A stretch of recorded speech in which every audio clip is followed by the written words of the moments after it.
चाहते हैं बिना शक्ति के जीवन में कुछ भी संभव नहीं। भगवान स्वयं ब्रह्म है, लेकिन भगवान ये बताना चाहते हैं ब्रह्म ब्रह्म अकेले कुछ नहीं करता। ब्रह्म जब करता है तो शक्ति के संयोग से करता है। और हमारा आपका जीवन चल रहा है, हमारे आपके जीवन को भी दो लोग चला रहे हैं, एक तो ब्रह्म और दूसरा शक्ति। ब्रह्म हमारे शरीर में प्राणों का संचार करता है और शक्ति हमारे अंगों को चलायमान रखती है। कोई बूढ़ा व्यक्ति हो और उससे कहो महाराज आप कथा सुनने नहीं आते, तो लोग कहते महाराज क्या करें अब चढ़ा नहीं जाता, इन पैरों में शक्ति नहीं रह गई। पैर तो है लेकिन पैरों में शक्ति नहीं रह गई। और संसार को ब्रह्म और शक्ति मिल करके चलाते।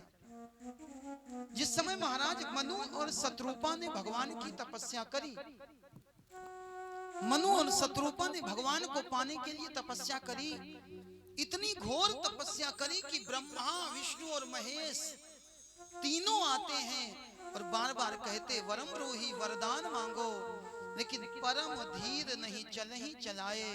ये दोनों ब्रह्मा विष्णु और महेश से नहीं मांग रहे थे, इनके सामने परम ब्रह्म परमात्मा प्रकट है। भगवान का स्वरूप कैसा था? नील सरोरुह नील मणि नीर नीर धर श्याम, लाजहि तन शोभा निरखी, कोटि कोटि सतकाम। इनके सामने भगवान प्रकट हो गए। मनु शत्रुपा ने भगवान को प्रणाम किया। अचानक मनु शत्रुपा की दृष्टि बगल में चली गई। मनु शत्रुपा ने देखा कि भगवान के बगल में कोई और खड़ा है। मनु शत्रुपा ने कहा प्रभु हमने तो आपका दर्शन चाहा था, हम तो आपके लिए तपस्या कर रहे थे, आप आए बहुत अच्छी बात, लेकिन आप ये अपने साथ में किसको लेकर के आए? भगवान बोले इनको नहीं जानते? आदि सृष्टि जेहि जग उपजाया। बोले ये आदि सृष्टि जिनके कारण जग उपजा है, जब हम आएंगे तो अकेले नहीं आएंगे। सो अवतरो मोरी यह माया। भगवान बोले हम जब आएंगे तो शक्ति के साथ आएंगे। और आज कन्हैया ने बाएं हाथ से गिरिराज पर्वत को इसलिए उठाया, भगवान बताना चाहते हैं समाज में जितना सम्मान पुरुष का है, समाज में उससे भी ज्यादा सम्मान स्त्री का है। स्त्री का सम्मान हमारे शास्त्रों में बहुत विस्तृत रूप से लिखा गया। कहीं ये नहीं लिखा गया कि नर की पूजा करो तो भगवान मिलेंगे, लेकिन ये मिलता है लिखा हुआ यत्र नार्यस्तु पूज्यन्ते रमन्ते तत्र देवता। जिस घर में नारी की स्त्री की पूजा होती है उस घर में देवताओं का वास होता है।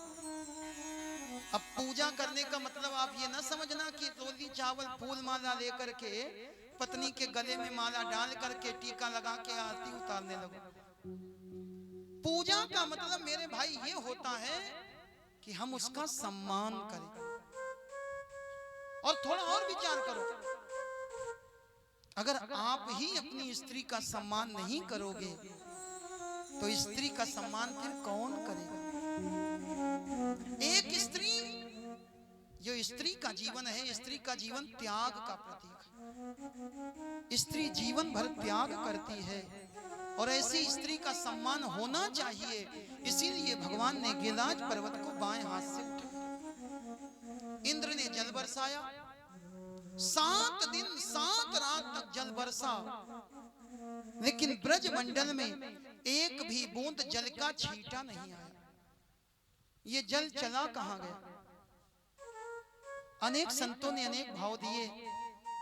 एक संत कहते गोपिकाओं ने गिरिराज जी को 56 भोग तो खिलाए, लेकिन पानी नहीं पिलाया, और जितना जल बरसा वो सब का सब गिरिराज जी पान कर गए। दूसरा कारण, कथा आती है जिस समय राम जी रावण को मार करके लौट करके अयोध्या में आए राम जी राजा बन गए, सीता मैया रानी बन गई।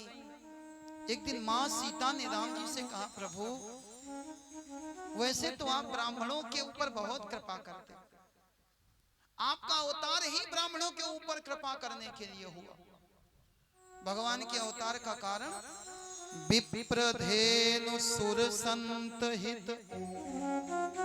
प्रभु आप ब्राह्मणों का उद्धार करने के लिए, कल्याण करने के लिए आते। लेकिन सीता जी कहने लगी, आपने हमारे लिए एक ब्राह्मण का वध कर दिया, आपने हमारे लिए रावण को मार दिया, रावण जैसा परम ज्ञानी। राम जी ने कहा, सीता रावण को मैंने नहीं मारा। सीता जी कहने लगी, राम जी आपने रावण को नहीं मारा तो रावण को किसने मारा? राम जी कहते, रावण को मैंने नहीं मारा, रावण को मैंने मारा। रावण को रावण के अहंकार ने मारा। अरे जिस समय हनुमान ने समझाया था समझ जाता, जिस समय अंगद समझाने गए समझ जाता, तो रावण मरता नहीं। रावण को रावण के अभिमान ने मारा। लेकिन एक बात बताओ सीता, तुम चाहती क्या हो? सीता जी कहती, हम चाहते हैं कि नित्य प्रति हम एक ब्राह्मण को बुला करके अपने हाथ से भोजन बना करके उसको भोजन कराना चाहते हैं। राम जी बोले, ब्राह्मण को भोजन कराने के लिए किसी कारण की आवश्यकता नहीं होती। अरे जब मन करे तब ब्राह्मणों को बुलाओ और ब्राह्मणों को बुला करके भोजन कराओ, ये तो बहुत पुण्य का काम है। राम जी ने व्यवस्था कर दी, अयोध्या का एक ब्राह्मण रोज आता है और सीता जी अपने हाथ से भोजन बना करके ब्राह्मण देवता को भोजन कराते। कई दिनों के बाद एक दिन सीता जी ने कहा, राम जी आपकी अयोध्या के ब्राह्मण ठीक नहीं है। राम जी ने कहा, ये अयोध्या के ब्राह्मणों को क्या हो गया जो ठीक नहीं? सीता जी कहती, हम ब्राह्मणों के लिए 56 भोग बनाते हैं, लेकिन आज तक एक भी ऐसा ब्राह्मण नहीं आया जिसने हमारे 56 भोगों का स्वाद लिया।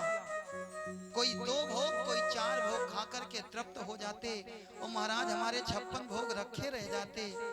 हम तो चाहते हैं कोई ऐसे ब्राह्मण देवता आए जो हमारे बनाए हुए 56 भोग को खाएं। राम जी समझ गए सीता जी को भी अहंकार हो गया, इनको लगता है हम बहुत बना सकते हैं।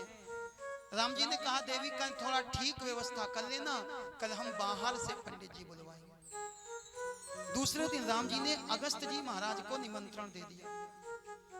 अगस्त जी महाराज पधारे। अगस्त जी महाराज के सामने चंदन की चौकी डाल दी गई, सोने के बर्तनों में भोग ला करके रखा गया। अगस्त जी ने भगवान का भोग लगाया और अगस्त जी महाराज भोजन करने लगे। सीता जी ने देखा पूड़ियां कुछ कमजोर पड़ रही, पूड़ियां कुछ कम पड़ रही, दौड़ करके पूड़ी देने के लिए गई। लौट करके देखा 56 भोग की 56 कटोरियां खाली पड़ी। सीता जी पूड़ी रख करके सब्जी लेने जाती तो पूड़ी खत्म हो जाती, और सब्जी डाल करके खीर लेने जाती तो सब्जी खत्म हो जाती। धीरे धीरे धीरे धीरे अगस्त जी महाराज ने जितना कुछ सीता जी की रसोई में बना था सब का सब पान कर लिया। सीता जी को बड़ी चिंता हुई। सीता जी दौड़ करके राम जी के पास में गई, बोले महाराज आज कौन वाले ब्राह्मण देवता बुला लिए? हमें लगता है जब से इनका जन्म हुआ तब से इन्होंने भोजन ही नहीं किया। राम जी ने कहा, क्यों, क्या हो गया?